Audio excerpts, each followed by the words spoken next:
and talk to people about that. I say, well, surgery was performed in East Africa before it was successful in European suites. And I say, huh? I say, yeah, we were doing all this, you know. So we have to understand where we come from. Yeah. And we have to understand this. You all talked about earlier about having women involved.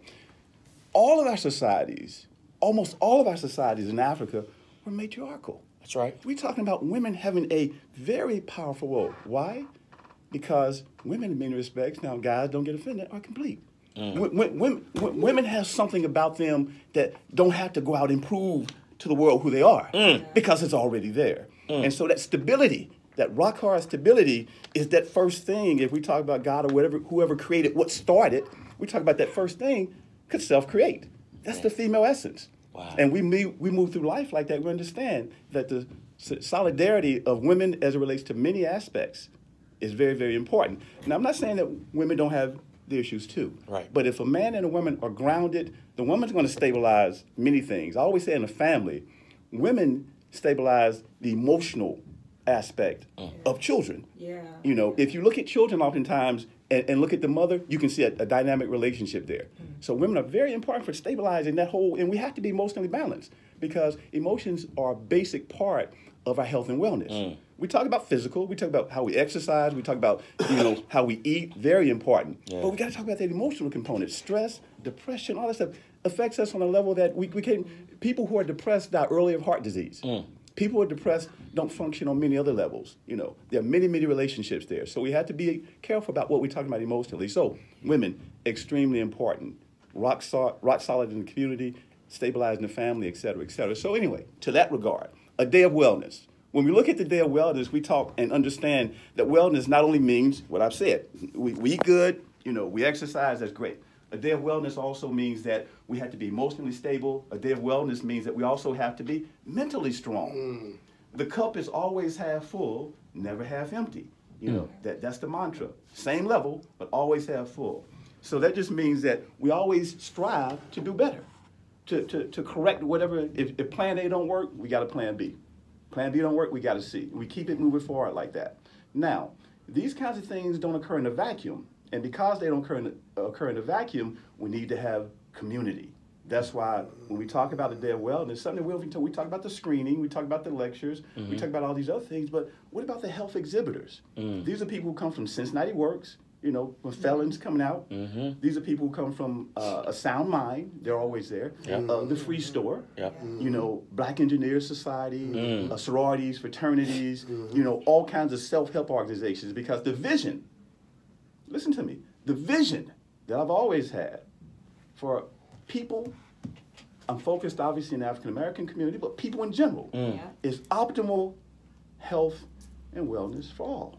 That's it. So to that end, we're talking doing those things that will have us be optimally healthy and well. So it's comprehensive. So we have all kinds of people and all kinds of entities coming in to help create a day where people can become, at least be inspired to become well. Yeah. I tell you what, Dr. Robinson, I have my notes down here, and you're the first person who said that to me. You said, Kurt, it's more than having good health.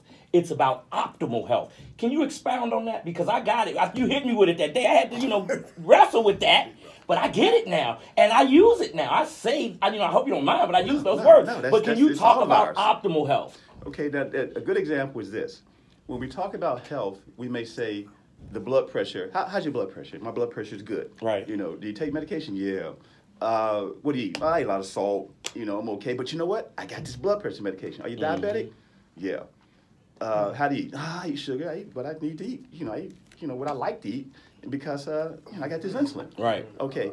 The A1C may be normal, as in the diabetic, may be good. The blood pressure may be good, but that person may be considered healthy, but not well. Why is that person not well? That person's not well because that person's not doing what they need to do on a day-to-day basis to keep themselves healthy. Okay.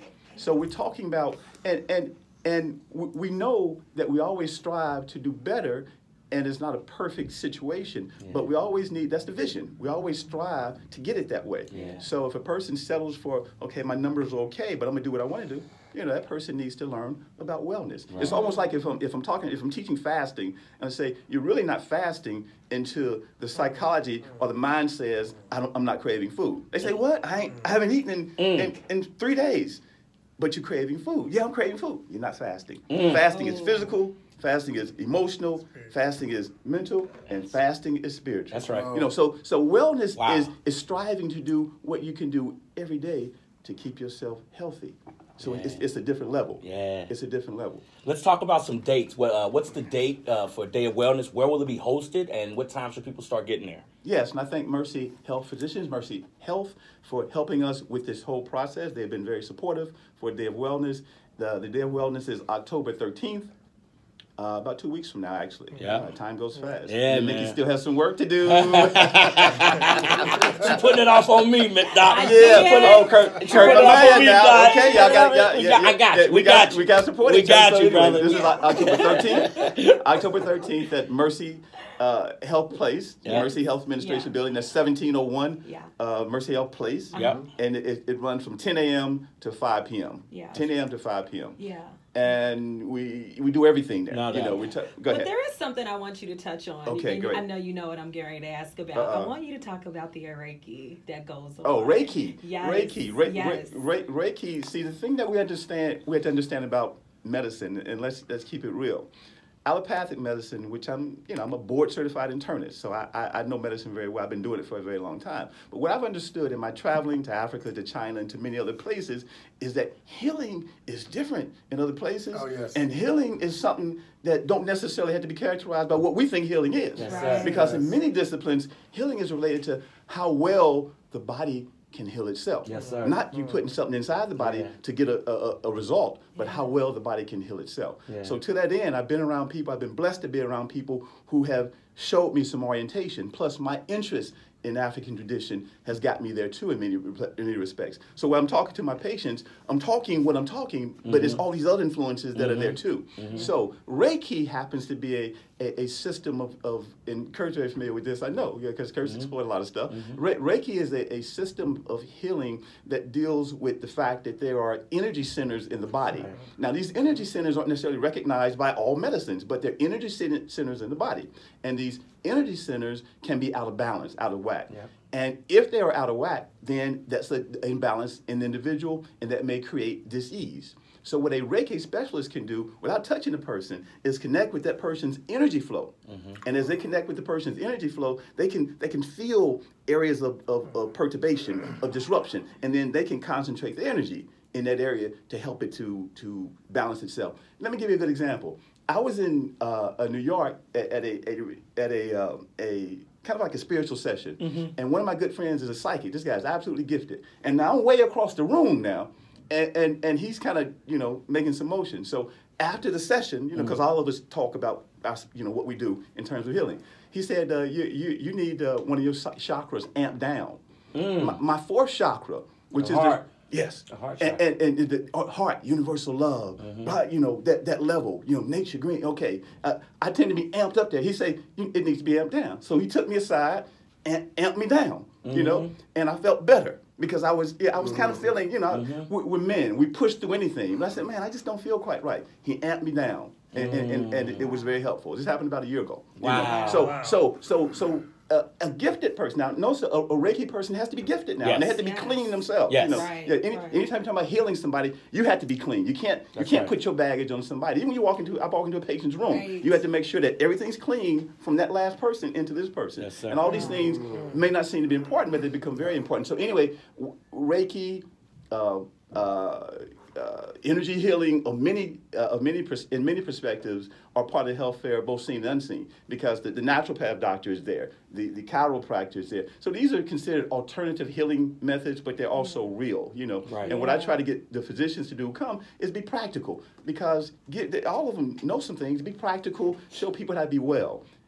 I'm not saying we don't need medicine. Heck, I prescribe medicine every day. Yeah. But we need to recognize that we can heal ourselves on many levels. And that's what Day of Wellness deals with. From the food, plant-based food that day. Don't have to be vegetarian. I'm not saying I have to be vegetarian, but plant-based. You can eat that way and blend it with what else you're eating, and it still works out real well, and it's very good for you. And it tastes good. Yeah. Healthy food should taste good, not taste bad. Healthy food should taste good. Okay. So Dr. Robinson, and I always, and I've been a part of the Day of Wellness for the last 4 years. I think you guys are having 5 or 4, 5. 6. Has it been 6 years? So you brought our organization in, and my first time there, and every year I noticed there is a strong sense of culture, African culture. I want you to speak a little bit about that, and then and also you also notice the presence of African American professionals within the room. And why are those two things a part of the? Because I know that is something that you're doing intentionally. And why is that? Why is that the intention? Right. And I just say that it's good to always have Brother Kirk. Brother Kirk brings his energy to a place. You know, this brother is always energetic. He does different things. And this brother working with the children, because it's his whole family. This brother comes in, works with the children. I remember the first year, because days like that become what? The art of improvisation. That's right. That's exactly right. So things it's not going to work like that. People say it all the time. Yeah, do you remember the one year he had took his shoes off and he was running to the back of the building? We're talking. See, that's psychic. That's the communication. That's the same example I was going to raise. Right. So this brother is always important to have there, because we need high energy. Yeah. It's almost like if you're in a group with if you're a musician and you're sitting in. I'm a big jazz person, so there's a musician named Steve Turre who plays trombone. Steve Turre says, if I played with Rahsaan Roland Kirk, who since has deceased, or McCoy Tyner, who's a pianist, they bring life to the music. Yeah. The music is live, and that's what we're talking about.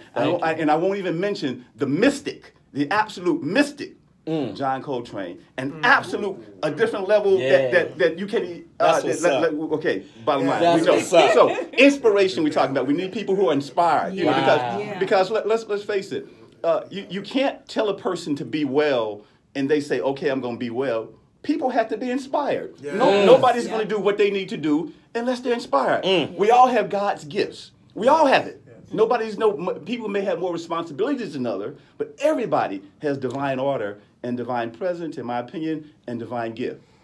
So everybody can be inspired to be on a different level, and so it's all about inspiration. So brothers like Kurt and others of us and sisters and others of us here, you obviously, we try to inspire people to be well. Now, the cultural component becomes important to me because I've studied African culture all my life, and I've been blessed to go to many countries and really not only see people who are, representing what the societies have become, but I've had a chance to sit with healers, sit with people who hold on to tradition, and that's a hard thing, because they don't speak English, and so there's a lot of translation that takes place. But anyway, through those experiences and through experiences with people over here, it's helped me to understand more about who I am, and what Africa is, because African worldview is real different, from from a Western worldview, and it's just that's just another level. So. One thing about African tradition is that optimal health and wellness should be for everyone. That's it. Everyone has the right to be optimally healthy and well. And so to that end, even though the drummers start off and do what they do, which is very important, and they do a dance thing for movement because we want people to take something away.